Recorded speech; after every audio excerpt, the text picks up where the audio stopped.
Hello, we're back for part two, and we find ourselves with Raven, and we are discussing Bay. So I give it back over to you, Raven. Okay, so we talked about we left off talking about eye drops. So Yes. arthritis, headache, disease, fungal diseases, colds, cataracts, diarrhea, neuralgia, and then it's also a digestive stimulant. So it's good like after a meal, just like with green tea. Okay.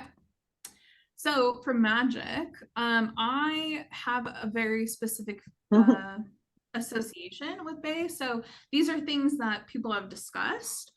So victory and success, love, wealth and abundance, protection, creativity, and psychic abilities. To each their own. If you like using it for that, then I fully support that. However, I only really use Bay for two things. I use it for like manifestation and banishing, really. Those are the only two things really that I use it for. Also, a lot of people will write, it's really common practice to like write your whatever you're manifesting or like your wish onto the bay leaf and then burn it. I do not burn things that I'm trying to manifest. I burn things that I want to banish and that I want to do away with. I just really have never aligned with burning things for manifestation. I understand that the idea is like you're burning it and you're releasing it into the air, but I don't feel that. I feel like if I'm burning it, I'm destroying it. And so I burn things for banishing. And so I will use it either way, but if I'm manifesting, I don't burn it. I'll put it in something. We'll talk about some uses later, but I do burn it for banishment. It made me think about that, but also it's fair to say that you have a safe aversion, a healthy aversion to fire in general. Like you're not a fire witch. Yes. It's not your foray. I am like, not. It's very Burning's fair. not your favorite. In fact, you don't like it at all. That is in not. Fact, yeah. In fact, in any If given she doesn't have to, ritual, she won't I do it. don't. So not back away from the flame. No. Exactly. So with that said, that is not me. so Yes, watery that is of very you. true. So watery. I know, so true. I do burn it for like banishing, but honestly, that's pretty much the only thing that I will like I mean, I burn loose incense and stuff, but the only time that I really like burn some like a thing, I think, is like a bay, is like when I'm using bay for banishment. I mean, other than like candles, obviously, and loose incense, but specific, like I don't burn paper really. Again, I will, but Exactly. No, you do not. But like I'm a burner.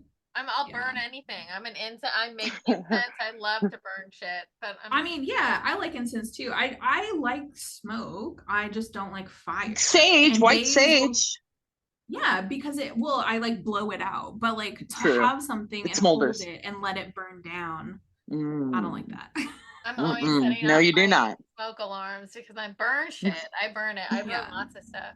So Yeah, I mean, I set off my smoke alarm too, but it's smoke. It's not the fire that's setting it off. It's the smoke. And because I like light and then like blow it out. Yeah, like I feel like that that need fire we made really was a lot for you. Yeah, I was like, I'm just gonna stand back here and watch you guys. More like, should we go out on the patio? Yeah, it was a lot for you. You were like, it was cool. I still have pictures of it and I like watching it. I just I want to stay a safe distance. Yes, exactly. Yeah, so I do not have any at all connection with burning things to like manifest. It doesn't make sense to me. But again, to each their own. We all do things differently, which makes it so beautiful. Okay, so this is typically talking about manifesting, but again, I would use it for banishment. So you would take or make a small wooden box, decorate it, put your energy and your time and effort into it, decorating it, consecrate it if you like to consecrate things. And then on the, originally it said on the new moon, to manifest, you would on the new moon write your like wish or your manifestation on the bay. And then put them in the box. I don't do the whole planting seeds on a new moon thing. I don't align with that either. New moon is specifically for me to go inward 100%. That's all I do on the new moon. Waxing moon though, I would do that. So even on like day 1 of the waxing moon, like I would do this. But if I'm going to banish it, then I would do it on the first waning day after a full moon is when I would do that. And then, so however, whenever you want to do it, so you have your 3 leaves with your banishment or manifestation written on the leaves in the wooden box or the paper box or wooden box. And then under the moon, whatever phase you you associate with this, you burn it. So you put the whole box in the fire. I would do this in a fireplace. Okay, I was gonna say. In a fireplace. Okay. Yeah, I would do it in a fireplace or like outside on a bonfire.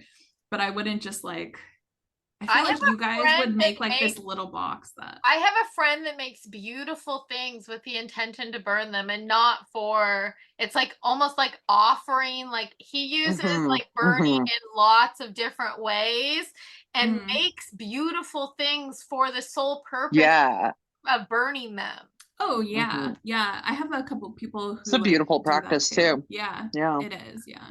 Shout out again, I'm very picky with what I'm going to burn though, but I would. In fact, now that we've said it and I have it out, I'll have to show it, the thing that he made for me. And he said that he would burn something like this and I shrieked. Did it? Look, it's like a basket. Was it Phil? Yes. Oh yeah, he talked about that on the sound. Yeah, I had a feeling it was Phil as well. Yes. So yeah. I was like, there's no way that I am burning that, and there's no world. No, but he does, and I love that he does that. I love the idea of meticulously making something to then return it to ash or destroy it in some way. I think that's it's a noble pursuit. It's an intense, beautiful, noble practice there. But that's if you connect with the concept of like you have if you're into the sacrifice like, and the like I have an elemental connection to fire for all sorts of reasons. It has lots of meaning to me. So that is not, I would use that's why I associate with water, right? Like I use different sources of water for different things. Yeah, like a waterfall has very different energy from like a creek for me. But that's how you are with fire. Exactly. Our own little elemental beings. You can also scry by dropping a leaf into a bowl of water, and some people say that you would watch for the movement of the leaf in the water. Some people say that you would watch the ripples in the water that the leaf is forming, and then some people say that you can also watch to see if like any water droplets get into the leaf. So the idea is you would drop it from a little bit of a height and see how it falls, and then if water comes into the leaf, you can scry with like that water. So correspondences, planet is Sun, sign Leo, deities are Delphi, Daphne, and then Fidus, who's the Roman goddess of trust, faithfulness, and good faith. And then, so for some recipes, you can boil water, then you would add salt and bay into the water to cleanse. So it's like a, what do they call that? Like a pot, where you like put herbs in the pot of water with the intent of like making your simmer pot. Yes, like a simmer pot, yes, but for cleansing. People also talked about like which way to stir it. I don't really associate like Widdershins or whatever. I love Widdershins though. That's a good word. It is Widdershins. I like the word. Yeah. But I don't really Desoil. Desoil. Yeah, that's destroy. I also I don't do that, and I also don't connect with like folding it towards you or away from you. Me neither. I don't even, it's too much. I don't even think about that. That's a lot of brain power there. That's layers that are it's very out of my head, you know? I'm not trying to focus on the mundane details of what I'm doing with my fingers. Like, yes, exactly. And it just like takes away from the magic. Like, I accidentally folded it the wrong way. Now I have to like stop, go back, unfold it. I gotta fold it towards me instead. Yeah. Oh goodness.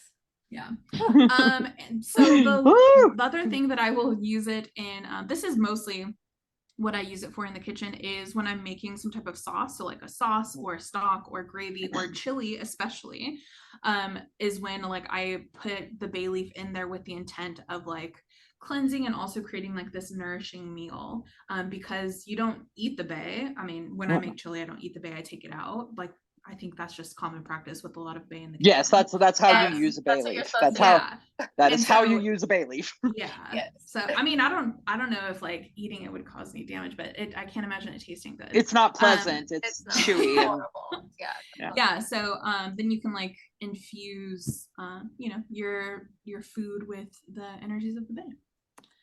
And then that's it, my sources. Excellent. huzzah! Beautiful. Yeah. Excellent. I love bay. Yay. So now on to mine. Let me start mine. Let's see if I can share my screen.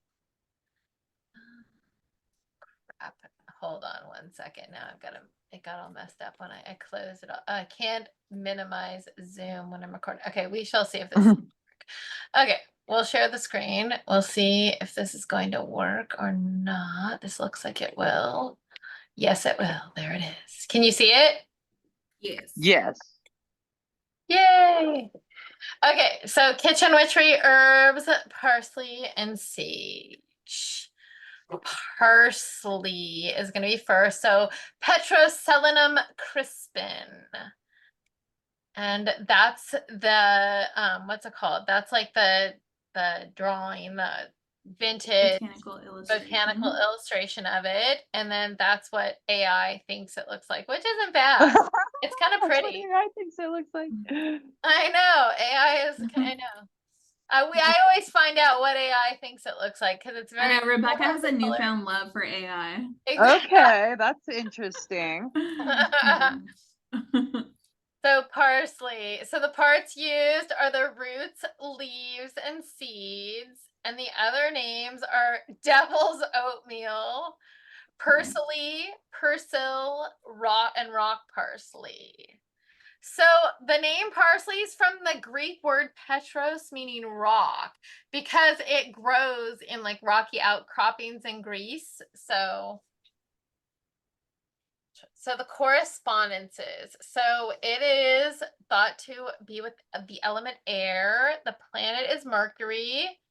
The astrological sign is Libra and Sagittarius. The tarot cards, and we're going to see. So lots of people say the lovers, but Other people said that.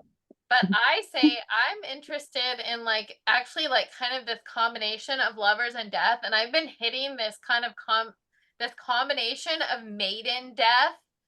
That's an interesting, like fun one. And we're going to talk about, well, like we'll refer back to to another herb that I recently did, a flower actually, that had these kind of similar correspondences. So other people say temperance or the chariot. So we'll see. The Sabbat ritual is Ostara and Samhain. So again, like violet. So we've got a lot of these same, like, because it's the maiden and then things in the underworld. So it's like this, yeah. So the goddesses are Aphrodite, Venus, and all these chthonic deities. So those are deities that have seen the underworld and have either stayed or been back. So have lived to tell. So there's many of them, and even they include Circe. So she actually visited the underworld when Odysseus was trying to get home. She visited the underworld to find out the way so that he could get back home. So that she became a chthonic deity as well. So also it's associated with the Divine Mother in some ways. We'll probably explore that more. So plant information is that this is a biennial plant. So it takes 2 years to complete its life cycle. And I'll tell you another biennial plant is mullein is a biennial plant as well. It takes 2 years. So the essential oils come from the seeds and the leaves, although parsley essential oil isn't like I don't know if I've heard a lot about that one. And parsley is very, very difficult to grow from seed. There's a lot of lore and information that rose up because of this. So like the germination takes so long that people say that like it has to go down to hell and back, or go down 7 times, up and back from hell and back 7 times or 9 times. There's all this different lore about, but the basic thing of the lore is that parsley has to go down to hell first before it comes up into sprouting. So the lore, stories, and cultural importance of parsley. So first we're going to look at Greek and Roman, and then I think this one we look Greek and then Roman. Anyway, we'll see. So it's in both Greece and Rome, it was used for wreaths for tombs, and it's sacred to Persephone. So like, again, we have this like death maiden or death spring thing. So Pliny said it had 2 specific connotations. Again, he noted it to spring, abundance, luck, and healing, and the others to death. So Chrysippus and Dionysius declared parsley a sin to eat because of its connection with death. And Charlemagne popularized eating it for flavor. So he finally made it. People were always had this weird feeling about eating parsley until Charlemagne was like, screw that. I love the taste of parsley. We're going to grow it for our state. Like, that's what's going to happen. So he kind of like made it okay and kind of dispelled some of these like death. What are they called when you have like you have all these things, like you won't step on a crack, or you won't, like, what are they called? Superstitions. Yes. So Charlemagne, like, even though like he like, because people like were saying like, we won't like parsley, it may be because it looks like hemlock in a lot of ways. I'm looking at that and it's got like a really stocky, odd look. So people may have been worried about it in some way, but really like, it's not an herb that's going to cause death. So Charlemagne just said, hey, you know what, we're eating this stuff. So whatever you think about it spiritually, like, I'm going to eat it for flavor. So he's the first one that kind of just like said, nope, we're like eating this stuff.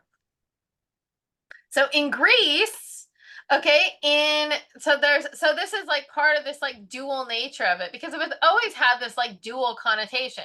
But in 270 BCE, there's a marriage of King Menelaus to Helen of Troy, and 20 maidens were said or wore hyacinth woven with parsley in their hair to ward off evil spirits, and it was supposed to be foretelling of the bloodshed of the Trojan War. Again, we've got like this. So then the Lover's card, and then death. Like, it's, so I guess it's like this maiden, like like right before marriage, and then death.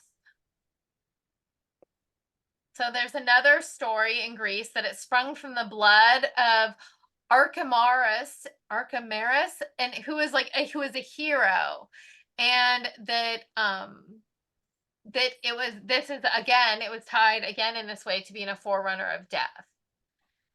So there was also this thing in Greece that started out this saying that we are only at the parsley and rue, which means that we're only at the beginning, because Greek gardens were lined with parsley and rue. So they used to say like, we're only at the parsley and rue meant like you're just at the beginning of a sentence, or you're just or of a thought, or a talking, like if you just mentioned something but you're going to get deep into it, you'd be like, we're only at the parsley and the rue.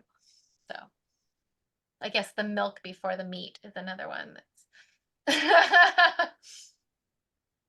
okay. So it's also important in Jewish stories and traditions, but for Jewish people, it has an interesting connotation as well. It's a symbol of spring and rebirth, but it's a symbol of spring and rebirth, but it's used in Seders during Passover. Parsley is dipped in salt water, so to signify pain and tears that the Israelites experienced as slaves, like way back when. Like, we're not even talking about like and then they use that, like their slavery in Egypt. Well, that's what the whole Seder is about. So they use that Seder in Egypt, and then that's usually a time when people at the Seder, like mothers or fathers, will talk about like modern injustices in the world.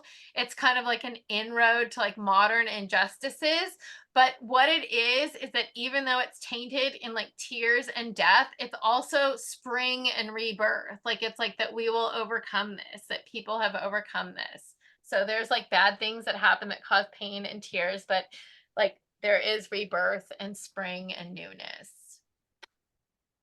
So then it's also a woman's herb. Parsley has always been considered a woman's herb, and I love it. Only witches and the wicked can grow it, supposedly. Again, because it's very difficult to germinate, I'm sure. So it was like witches can only grow it, of course, because we love the plant so much. We'll tend it very, very carefully so that it grows, even if it has to go to hell 7 times. So it like, again, it only grows well where the woman is the master. Yes. I cannot believe that you had an herb that said that. I know. So every week, there's so much I know. It's so funny. Layover. It's so funny. And then I'm like, exactly, because I had no idea that you were also going to like have the same thing. So then parsley is also features in Christianity. So how does it feature in Christianity? So you're supposed to plant it on, because of its association with death and bad luck, you're only supposed to plant parsley on Good Friday. And it's assigned to Saint Peter because he guarded the gates of heaven. So it's associated with death. So now they've like given it to Saint Peter, who's going to like tie it in. Saint Peter, don't you call me, because I can't go. Anyway, in England, it's called, okay, so in different parts of England, they like have different like things that they think about it. So it's called Welsh parsley is a good physic, is like a quote. Welsh parsley was another name for the gallows rope. So it's again, death again. Where parsley's grown in the garden, there'll be a death before the year's out. I mean, really a lot of death things. So wow, you like really need to, I think when you use parsley, you should be aware. I think Charlemagne may have been a fool. Okay, in Devonshire, it was believed that anyone who transplanted parsley would offend the guardian genius who presided over, it should be not genius. Hold on, wait. I can't stand this kind of thing. The garden, there we go, genus. And then we're going to go back up. There we go. Sometimes when I do that, okay, there we go. Who presides over parsley beds, and that a person or a member of the family was to be punished within the year. But there's no really statement about what that punishment might be. But in other parts, that could be death, right? So watch out. In Hampshire, it was thought that even giving away parsley to somebody would bring, you were like giving them bad luck. So you're like throwing the death at them. I know, exactly. Parsley, you'll think twice. Okay, so the magical properties. Of course, death is one of 2 magical properties. So it's an omen or a forerunner to death. And it's sacred to the dead. And it's also, second thing is that it's associated with spring and fertility and abundance. So it's the other like dual, it's just like violet. Violet's the same way. It has these same dual like things of like spring. It's not midsummer and like Samhain. It's like, or like, it's like death and spring. It's like Ostara, and it's crazy. I love it. So it's also associated with love. As we saw, there's a little bit of that in there, but lovers. It's also thought to be an aphrodisiac, and you're supposed to gather it on a Friday on a waxing moon if you want to use it for love. So the other times it's death, folks. But okay? It's death or love, okay? The only time that love is appropriate is if you actually gathered on Friday on a waxing moon, okay? So otherwise death, sure death. Sure death. Certain death. Exactly. Boom, boom, boom, boom. Exactly. Okay, so and then so then you got it in your hot little hands, right? Then what do you do with it? Okay, you're gonna mix it with jasmine and put it in your shoe, and that way you can be more attractive to the opposite sex. Okay, so there. Good. Interesting. All that. Some more magical properties. So it's also used for luck or death. Again, crowns of victory. We've like seen that again with the bay. There's a victory crowning again. We've got a lot of victors being crowned in this situation. But I might be a little wary of this crown of victory. Protection from evil spirits. A woman's Death for evil spirits. what? Death for the evil spirits. Exactly. Yeah. Women's herb. We've seen that. I believe that. I have no problem with that one. So you can bathe with it to commune with the Divine Mother as well. So I assume like there's some like Dionysus or I'm sorry, what's Persephone and Demeter. Thank you, Demeter. I could not come up with a D name. So maybe the mother and the maiden, and we've got that going on. So maybe if you want to commune with her as well. But you know what? I also think that sorry, I did this again. I also think that the Divine Mother is like people often say that, but I think it's like Mother Earth. Yeah, I was gonna say like that's why it takes. First of all, it takes so long because it's a biennial in the first year its roots grow. But that could also be the other reason it takes so long is going down deep into the Mother Earth there. So. Exactly. So the medicinal or medical properties, it's a diuretic, an expectorant, an emmenagogue, a carminative, an aphrodisiac, a tonic, an antibacterial, an anti-inflammatory, an anti-rheumatic. How could it not be? And a vasodilator. So it's YORC. Exactly. Exactly. It's a nutritive. It's a source of vitamin C and a source of vitamin A. It's also a diuretic, so it's going to supposedly cleanse your kidneys. It'll make you pee. Diuretics make you urinate. So and it'll like expels water from you. So you know that like if you're retaining water, you can use diuretics and that will release it. So use a decoction of the root for congestion of the kidneys, gravel. So again, we're like forcing urination with diuretics. So it also will bring on your menses. So it's good for your what? Just said you. Oh. Stomach. So it's good for flatulence. So a little tutti frutti, you can take some parsley. I assume like that's probably why it's on those, like it's probably why it's on all the dishes and side dishes. It was probably in fact I read that somewhere that it was. It is, yes, exactly. For, like, digestive purposes. Digestive. Yes. It's also supposed to be used for jaundice, but again, if you are suffering, if your eyes are yellow or if like some weird thing that you're thinking you have jaundice, get thee to a doctor, please. I encourage you to be like going, oh, I have yellow. I'm yellowed, but instead of going to a doctor, I'm going to like work on it with parsley. I suggest getting a second opinion about that. That might not be well thought through. Maybe it is, but maybe it's not. I feel like we say that on everyone, but I also feel like we should say that on everyone. We do, exactly, but we need to, especially for things like that, because like if you're taking parsley because you're farting, that's a far cry different than if you have freaking jaundice. Jaundice. Yeah. Exactly. Way different. If you're a little excitable, okay, you're feeling a little excitable and you're taking some parsley for your excitable like feelings inside, that's way different. That's a way you've got to like see that difference. You've got to like use your like intuitive mind to see that there's a far like and of course you old rheumatism cure because there's not an herb that we've seen. All of them. Yes. Sciatica is an interesting addition for this one.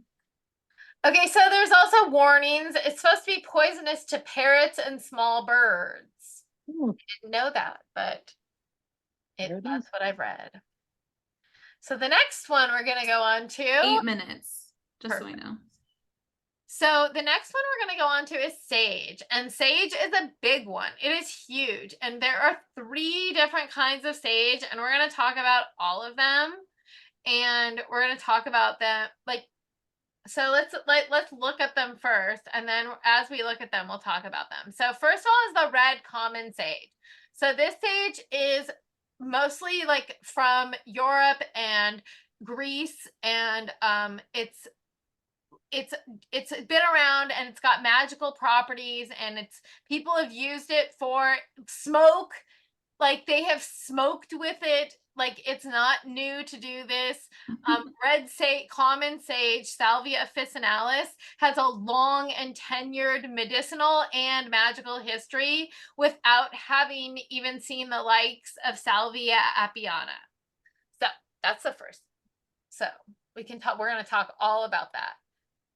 The second one is this one, which is salvia apiana, which is white sage. And you know what? I'll just go with this picture. I went out in nature, a nature hike, and right now all the sage is flowering. So it is like in full flower, and it is like obvious. And so you can see it. Sometimes you can't see all the sage because it's like being blocked by it's like there's like a field of stuff going on, and if there's flowers coming up, you might not see like the sage underneath. But right now the sage flowers are coming up, and it's like a sea of white sage. Like, I was just like, it was crazy. And so And you can smell it. oh, intensely. And like, you can, if you're in Southern California, so I get it, there's big controversy about white sage, and as we talk about controversy, I start stimming. But the thing of it is that like where we live, white sage is not don't get white sage, I guess, from places that are being dicks about the white sage, right? Is that the story? You don't want to, like, if people are like ruining things, like, don't, like, be careful where you get it from, because where we live, we don't really have to be careful, because if it's like everywhere. Like, you could just pick like a leaf and like put it out. I mean, I wouldn't recommend going onto private property and doing this, but most of the places where people have lived that I know that have any space, they have sage growing, white sage, like salvia apiana, growing on their property particular. So with that said, like, there's that part of the salvia apiana. The second part is that I'm going to like address right up front is this cultural appropriation thing about, and there's highly contentious, okay? Highly contentious.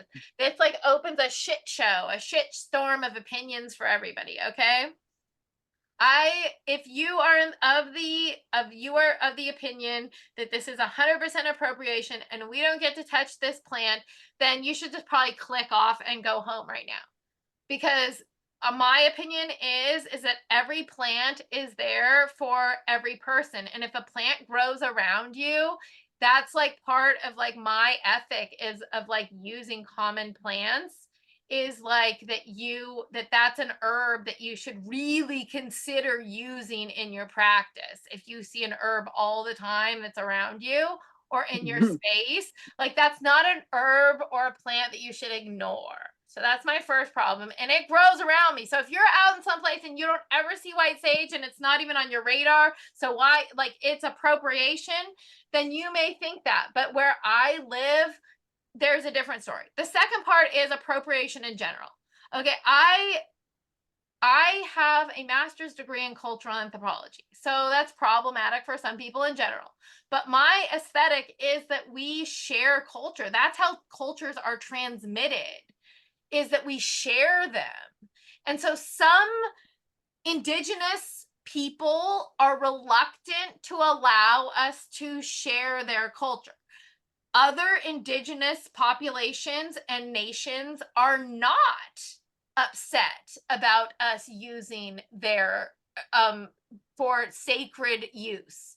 So that's another point to it too. Are you taking this sage and just like throwing it out, or being disrespectful, or using it for gaining money off of it when it was like supposed to be like you're getting it from like native land and then you're making money off of it? That's pretty shitty, right? But if you're using it in a sacred ordinance, That's also another thing too, like you may consider in this kind of thought process about white sage and what it is and what it isn't. Another thing is that we look at all this lore and this stories and this cultural identity for these herbs to understand their magic. So we are respecting where it's being used. That's the point of Ditch Witch Diaries, is to show the proper respect for the herb in all its instances and all the herbs wherever they're from, to hear about them. And like we've said before, often when you hear about them, you know immediately what their magic is. We don't even have to, like, it's almost never strange magical uses to us, because the magic stems directly off of their stories that we're looking at. So does anybody else want to comment on that before we move on? No, thank you. I mean, I think that we have had this conversation before, not in front of the camera, but we've had this conversation often. And that's the thing, is like, people are so easily throwing around this term of cultural appropriation when they are completely negating the term of cultural appreciation. And I think that there's a clear line. I think that if you're going on to native land, picking their white sage that they have purposefully cultivated for spiritual practices, you are picking that, you're drying it, and you're selling it, that's problematic. I think Sure, that sounds terrible. If you're going outside picking wild sage and then drying it in your dehydrator and using it in spiritual practices, I don't think that's appropriation at all. I think that in order to have real appropriation, you have to have some type of monetary gain, or putting something out there in the world and saying that it's your own idea. Yeah, And that's what short I think. of that, I don't be, think yeah, it's there has to be some sort of, like, yeah, one or the other. Like, this is mine. Yeah. Like, you're taking it and you're Yeah. saying, like, I also, like, there's specific uses that we've seen in all these areas. So I want to also give equal respect to everybody's possible use. Like, no one culture has the lowdown on an herb. Yeah. Okay, so I don't care who you are. No, as we've seen, we're gonna see, like, even within the indigenous population, what are we so like myopic to think that there's one united indigenous culture? That's ridiculous. Right. Yeah, that's ridiculous. And they all, like, every indigenous culture and every indigenous nation may have, and First Nation may have different, we have less than a minute left, we'll probably have different opinions, and they do have different opinions. So when we come back, we'll move forward from this. So anyway, I'm going to stop the sharing and we will meet back. See you back. See you guys, part 3.